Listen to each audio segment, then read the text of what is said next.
Hello everyone, how things are going? I hope that you all are doing good, and I just hope and wish that you all are happy and doing fine, because that's very important. And today in this video, now what we are going to study? We are going to study writ and type of writs. It's a very small topic, but it's a very important topic. Okay? So now before I tell you that what writ and writ petition is all about, first let me give you a background that from where this writ and writ petition it all came from. Okay? So see, the Constitution of India, it gives certain rights to the citizens of India and to other people as well.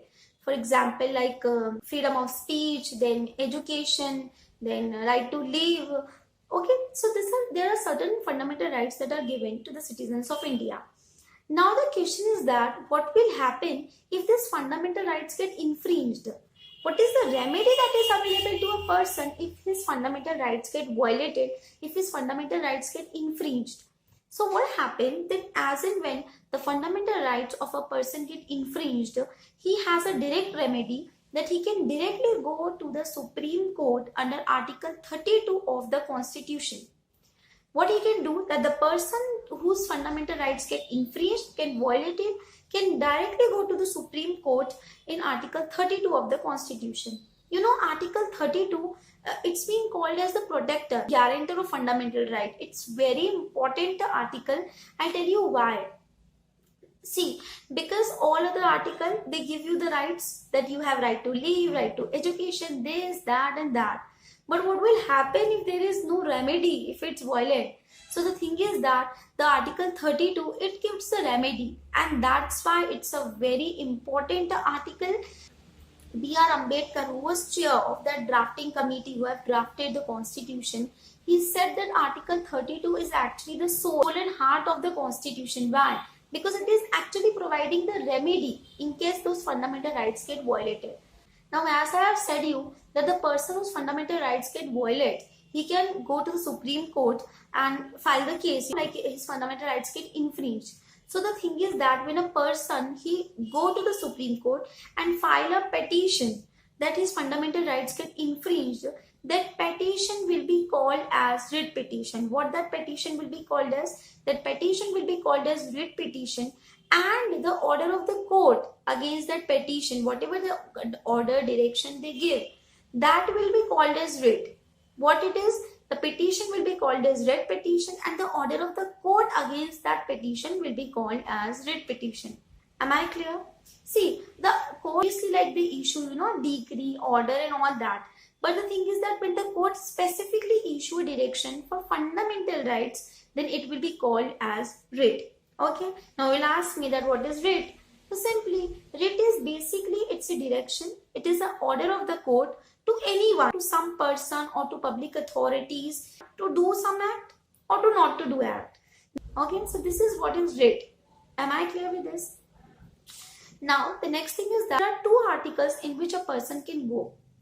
The number one is Article 32. There is one more article, that is Article 226 of the Constitution. But the thing is that in that, the person will go to High Court, not to the Supreme Court.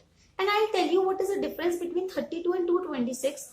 It's that in Article 32, you will go specifically if there is an infringement of fundamental right. Okay. But in Article 226, you can go for two things. In normal parlance, you can say that Article 226 is much broader. It has more scope as compared to Article 32. I'll tell you how.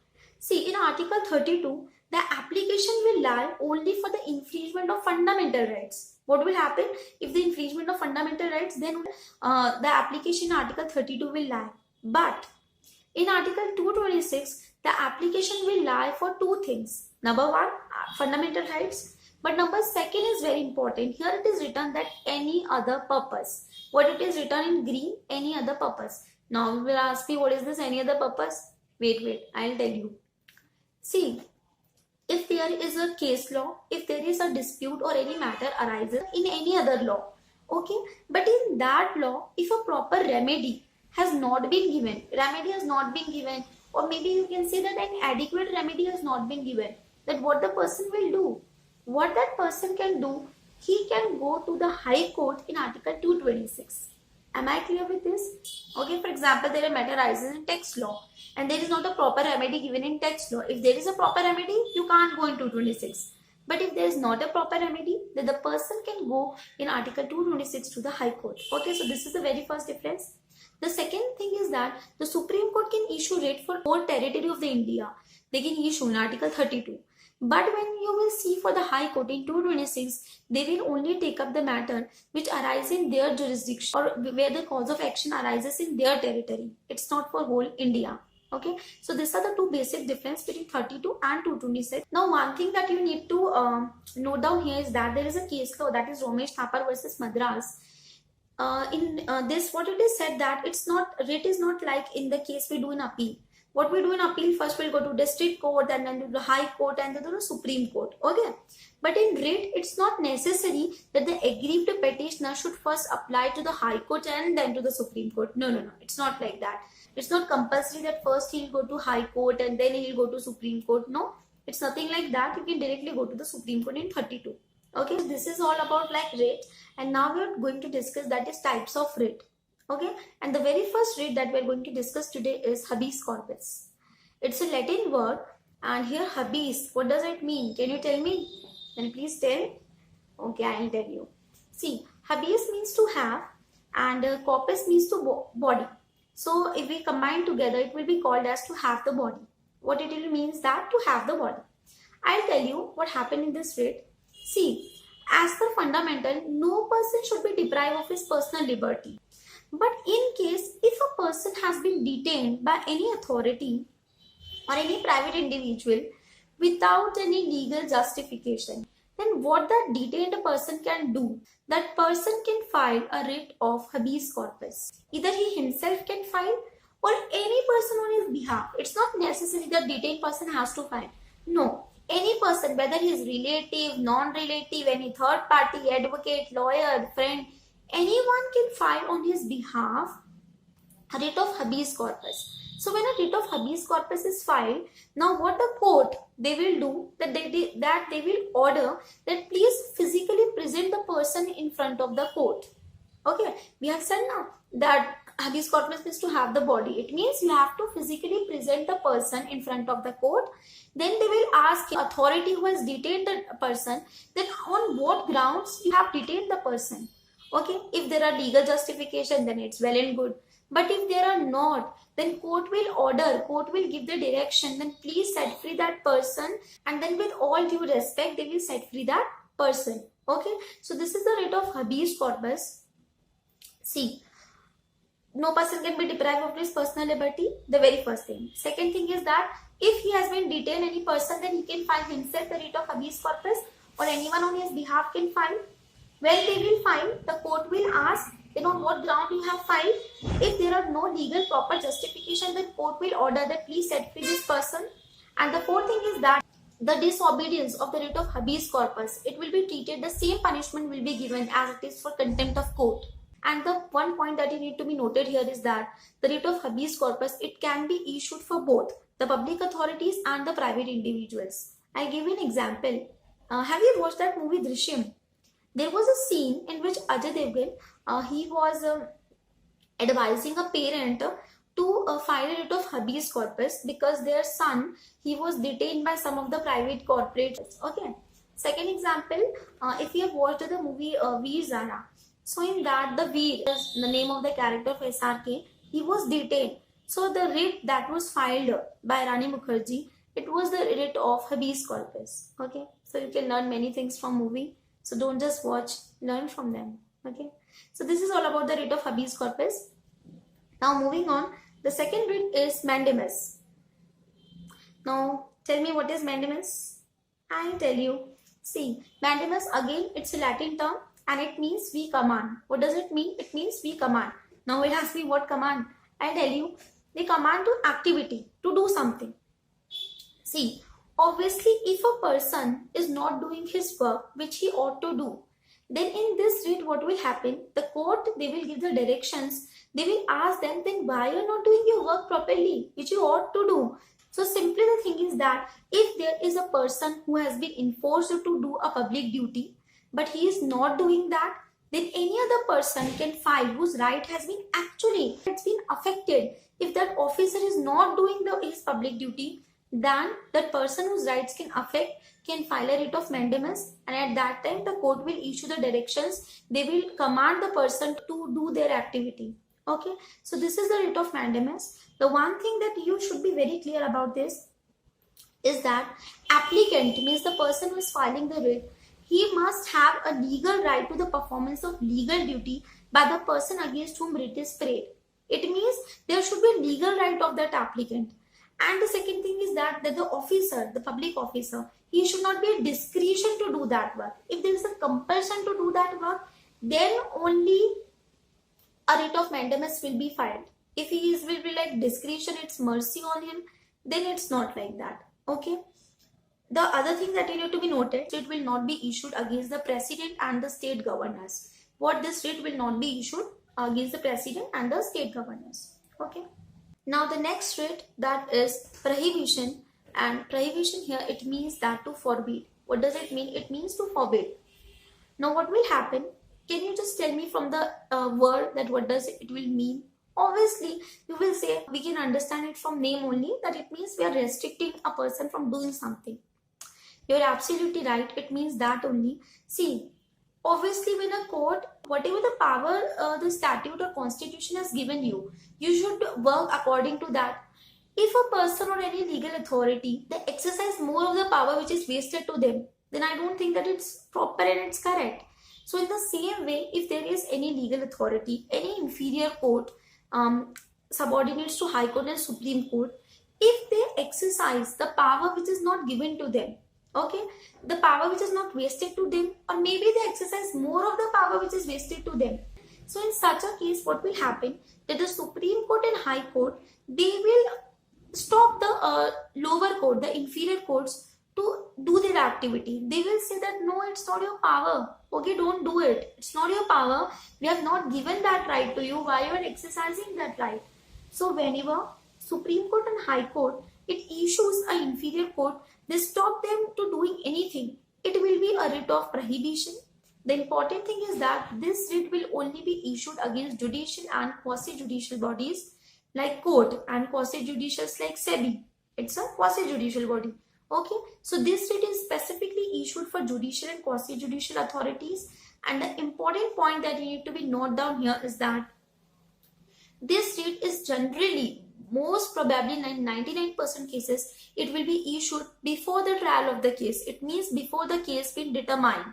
Before that, this writ will be issued. Okay, so this is a writ of prohibition. Okay, one more thing I tell you, that there is a difference between mandamus and prohibition. See, in mandamus, they commands activity, but in prohibition, they commands inactivity.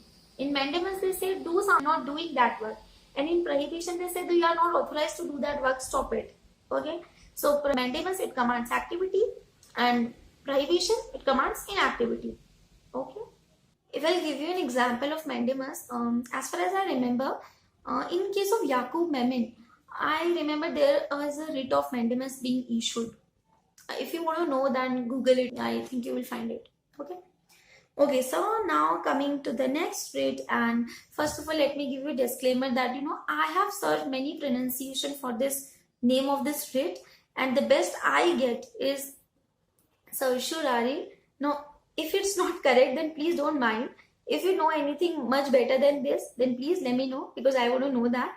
But right now I am saying it certiorari. Okay. So now what will happen in this writ, I'll tell you. See, as we have said in the case of prohibition, that whenever a legal authority, they have been given a certain right, certain power, they should exercise only that rights and power. Okay. But in case if a legal authority who has been like authorized to determine a question, but they act in excess of the legal authority which is given to them, then what will happen? Someone have to stop them. Someone has to tell them that it's not your right, it's not your authority, while you're working for it. Okay.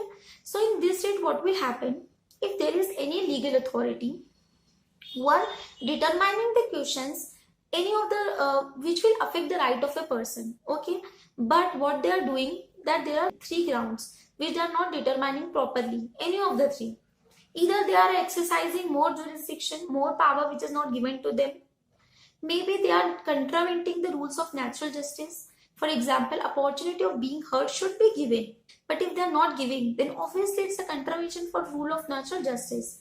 So in that case, and if the lower court they have passed an order which is like wrong, which is there is an error on the face of the record, prima facie, yeah, then in such a case, the higher court, what they will do, that they will issue a writ of certiorari, and in that case what will happen, that they will remove the proceeding from such body. For example, if the case is it's going on in district court, they will remove that case, the proceeding, from the district court, and it will directly go to the high court, and in such a case the high court has the power that they can quash the decision of that body where the case was actually going on. Okay, they have the power to quash that decision. Now the important point that need to be understand here is that this writ is issued after the activity has been done, after the work has been done. I tell you, see, prohibition and certiorari in most of the cases it's same. Their grounds are same, their object is same, that is to stop a person who is exercising more of the power. Okay, but the only difference between the certiorari and the prohibition is that prohibition it's issued before the trial of the case, before the act has been done, but certiorari it's a writ that will be issued after the act has been done, after the case has already been decided. Okay, so this is the difference between the two. Am I clear with you? And now your last writ, and that is quo warranto. Okay, it's not warranto. You'll say me that it's like Toronto. It's not warranto, it's just warranto. Okay, so like Bollywood movies, whenever a person will come to any house or something to arrest one, the other person what will ask, where is the arrest warrant? I can't go like this only. Where is the warrant? So what does warrant mean actually? Warrant means what's the authority? Under what authority you have came to arrest me? Okay. So here in this quo warranto, what does it mean? Quo means under what? I mean question why you came, and warranto means authority. So under what authority? Now, where this writ is issued, I'll tell you. See, whenever any person is holding any public office, he should be like eligible to hold that public office. Okay, he should have all that eligibilities which is prescribed before holding that public office. But now, what will happen if a person hold a public office? He is asserting that it's his office, but actually is not authorized. Then what will happen?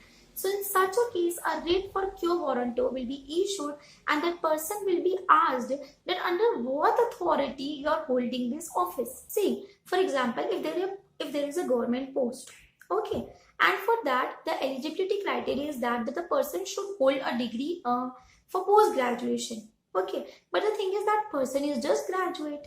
Then the court will ask them that under what authority you are holding this office. Am I clear with you? So this is the basic, crux of the quo warranto. See, this writ is issued when there is a public office and it's substantive in nature. That office is created either by the constitution or any statute. And the thing is that the respondent means the person against whom the writ has been issued. He has been asserted his claim against that office. He is saying that, oh, it's my office, it's my position, I am holding that position. So whenever a person fulfill all the three conditions and he say that it's my office, in such a case, if there is a doubt, then the court will actually issue for an inquiry that please find out that under what authority this person is holding this office. Okay, so this is a writ for quo warranto, and a point that you need to note down here is that this writ can be issued even when the respondent hasn't assumed the charge of the office. Means he has not assumed, but he assert that it's my office. Then in such a case, a writ for quo warranto can be issued. Okay, so this is all your types of writs. I'll just give you a quick recap. First of all, tell me what is writ. Simply when a person's fundamental rights get infringed, he file a writ petition to the Supreme Court or either to the High Court. So the petition will be called as writ petition, and the order of the court, the reaction, that will be called as writ. Okay. The second thing is that what's the type of writs? So there are 5 types of writ. The very first is habeas corpus, that is to have the body, physically present the person. The second one is mandamus, that is to command to do certain activity. The third one is prohibition, that's command inactivity, don't do a work.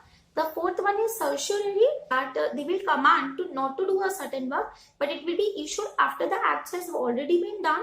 And the last one is quo warranto, that tell us that under what authority you are holding a public office. Okay, so this is all about grit. Now I hope that you enjoy this video, and let me just tell you, this video it is specifically for CS professional students, then for CS executive student, and for CLAT student also. Okay, now we'll meet in the next video. Till then, bye bye, take care, and do very good take care of your health, because in life everything comes later, but the very important thing in life, just one thing, that is our health. So do very good take care of your health. Nothing is more important to your health. Do very good take care of yourself. Bye bye. Take care. Bye.